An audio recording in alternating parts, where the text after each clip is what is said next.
raise that a few degrees too, which will make it more efficient from a heating. A couple degrees, water table should be 51, 52 degrees. And we're finding sometimes that where it's being measured coming into the system got down as low as the high 30s in 2 years ago. So we're going to, all the technical things that CM3 can do in conjunction with the controls people and leaning on us are very advantageous for giving us more efficiency, more comfort in the building, cleaner air than the outside air, and doing it less expensively because we're not going to have to heat up 0-degree air coming into the building.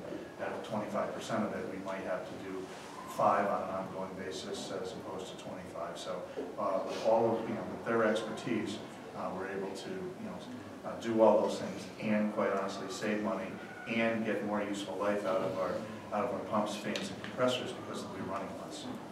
So a combination of all of that is very good news for us, and that's why we have CM3 and Bob and the engineering, and obviously leaning on Paul from internal to tell them exactly how the system was designed originally from the original engineers and architects, which is a different standard than what we have to adhere to going forward.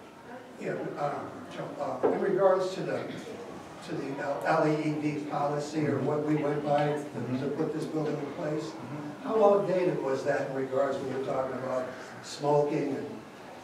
I mean, because that to me is always the problem at the state level, that everything is so outdated. Everything we do in transportation is from the late 70s.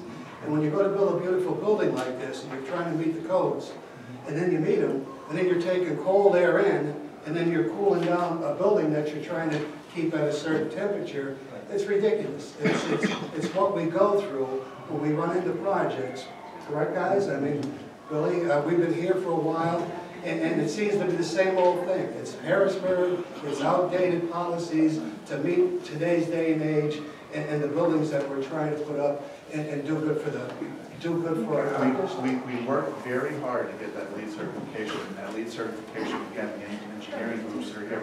They want it to be as close to as little possible energy use as you can be, and therefore, but still following the air quality codes that were written in the 70s.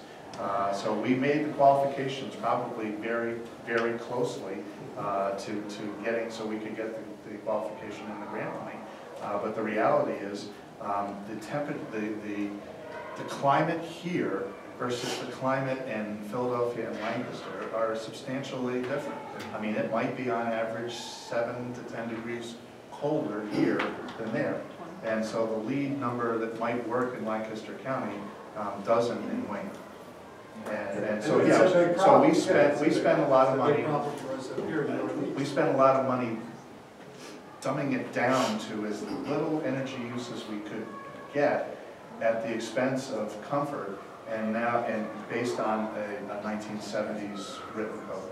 So the reality is, again, that's why we have experts that we can contract to help us with things like this. I'd like to make a comment about this toxin business.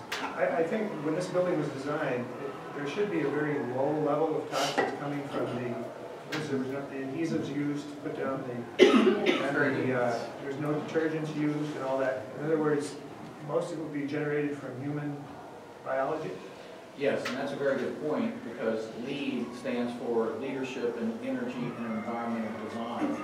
So the environmental design part is that you have less VOCs, volatile. Yeah, the building is not producing. Correct. And there's all a point system, as you're fully aware of, that you went through to get to that level, and I applaud that. It's that even in these last 6 years, there has been other engineering standards that are now part of the building codes that we can meet, okay, but in a much more energy efficient way. And that's what I'd like our constituents to know, because they're the ones that invest the money in for the children in this school district. And you do something and you're following code, and we're losing money through a bad system for what they had in the past. Yeah, and what we're doing right now is just taking the capital and investment that you made 6 years ago and enhancing its operation with some technology that's commercially available today and blending that into the engineering standards that become the building codes, the updates of them. Okay, and you know, Mr. Adams and the board, that's what they asked us to do to enhance the capital that you spent.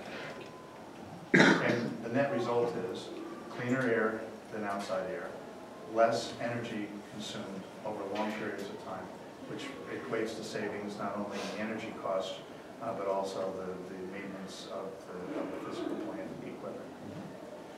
And no jackets in the library. And no jackets in the library. You know, that's, One of my ex no jacket on 2 years. Yeah, we blame Ellen for that. I like the short sleeves. Yeah. the big concern when we're talking about geothermal field up here and with respect to this project and what type of resources we might need to allocate to Evergreen to address it was, do we need to bring in supplemental heat? Do we need to look at actually bringing in a propane boiler? We're doing something to get the temperatures up. And it turns out that we not only don't have to do those things, but we're basically going to invest in bipolar ionization and reconfiguring what we have here. But we're going to be able to extend the life of the existing system, and the geothermal is going to be able to handle what we're already doing. But the biggest difference is being comfortable in the library. That was the main focus, and I'm sure there's other rooms that are out there that was the case. But we were just relieved that we didn't have to look into bringing in boilers and doing something else. And the short-term and long-term result is energy savings, which is dollars as well. Yeah, even though it's cheap now, it's not going to stay cheap long. But Ryan, you and your crew done a great job at the RD Wilson cameras with the heat and everything else that you did, also the middle school, high school project, and we appreciate it. A little shout out to Roger. Roger, thank you for getting with Paul and bringing it to this point. I really appreciate that. He knows his stuff. Yeah. Very good. Does any board member have any other business they care to address? Move to adjourn. Well, before we do, following the meeting, we're going to meet in an executive session, so now I'll take that motion. And I'll second All that. right. Motion carries. Meeting adjourned. Thank you, everyone. Thank you, everybody.